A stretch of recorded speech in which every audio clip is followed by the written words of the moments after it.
Kiss My Grits for $5. Apple wants live sports, and they're planning to bid on NBA rights next year. Yep, them buying ESPN is not far-fetched. Again, the kind of things to where you might spin off or piecemeal out bits and pieces of Disney is far more likely than somebody coming in and gobbling up the entire enterprise outright, short of the FTC then coming in after that and forcing it to strip down to parts.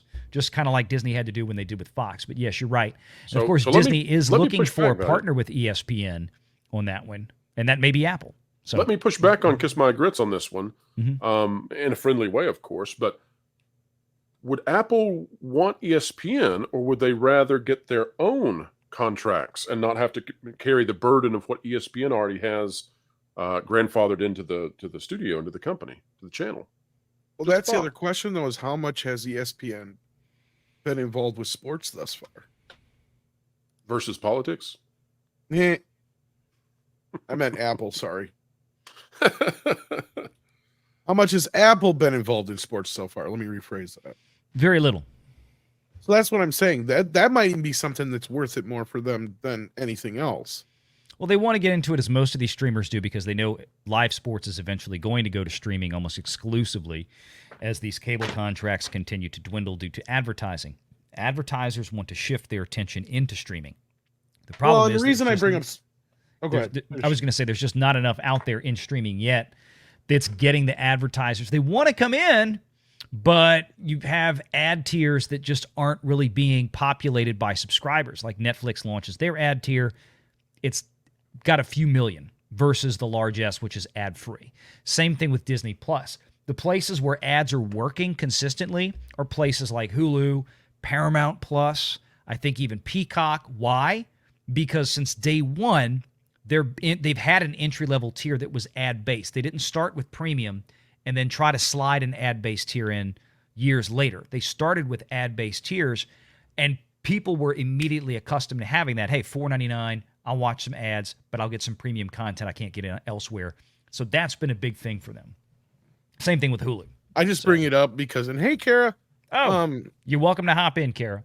Because I bring it up because I love Andre's analogy about streaming being just like a format war. Because it's 100% accurate, except for one thing that's kind of unique. One thing they didn't have in the format war was sports.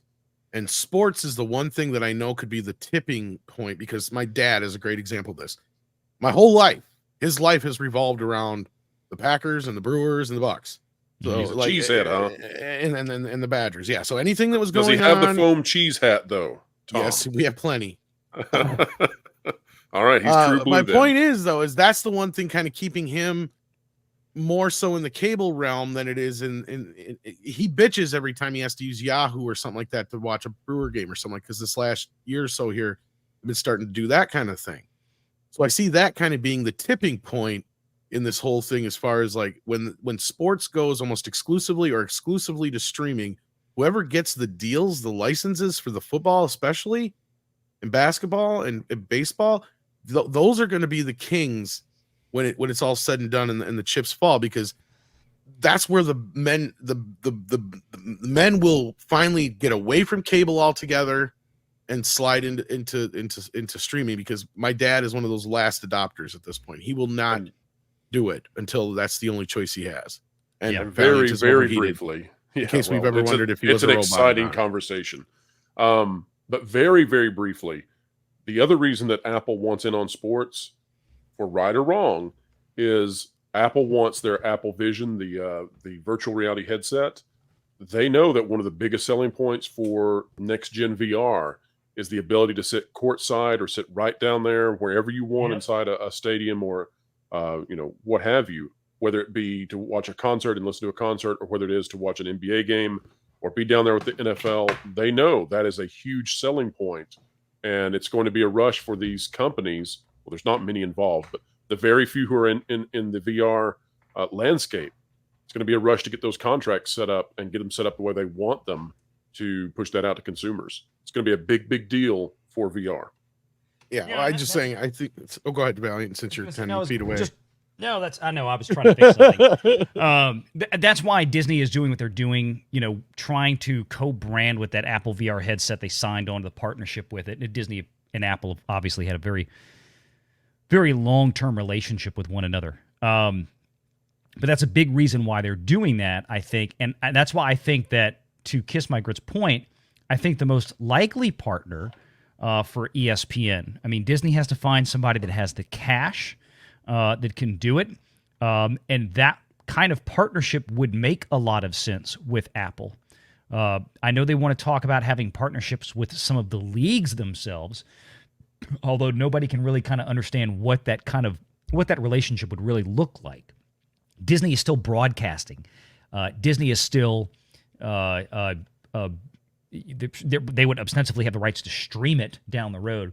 I guess if they got in bed with the leagues would take an equity position. They would be entitled to perhaps some of the ad revenues, I guess is where they're going from ESPN, and that would potentially lower the overall costs that Disney would have to pay the leagues to acquire the rights in the first place. That's my best guess on how that would work. So if Disney has to pay the NFL $4 billion to do what they do now, but now the NFL is going to take a 25% stake in ESPN. Now they only have to pay the NFL maybe $2.5, maybe $2 billion, but the NFL is going to have a big lucrative stake in the advertising. The NFL is going to actually make more than $4 billion at the end of the day with its ad revenue sharing. Or you get in bed with somebody like an Apple who can augment your delivery system, and Apple can help with a lot of cash and take an equity position and make money the same way from ad revenues. It's just a bizarre relationship, but they're going to have to figure that one out. So go ahead. I'm sorry. Well, I'll just add that it's going to be interesting to see how they price what is this, this holy grail of allowing people to actually feel as if they're sitting in the stadium or sitting inside the arena. What is that worth to be able to, and can you buy like a season pass for your favorite team through ESPN or through Apple? All of that's going to be very interesting. It's brand new territory. That's part of it. The other part of it is like what I was getting at is that my dad's life revolving around it. It's like, there were vacations, trips, everything would come to a dead halt if this was happening. Like the Packers, especially, like it's noon or it's whatever time on Sunday, come hell or high water, we are going to be someplace where he can watch it. Right. Now, the ability to be able to watch it anywhere, I think that's enticing enough as it is. And I know some people already have embraced, like the NFL packages, the more tech savvy people indeed. But that's what I'm saying is like once people like my dad are not going to adopt it until they have no choice. Mm-hmm. And that's where I think that these guys are going to win it out and here you go. Kiss My Grits can take it from here. But I think once whoever gets the main licenses for baseball, football, and basketball at the end of the day, streaming wise, is going to own this whole thing.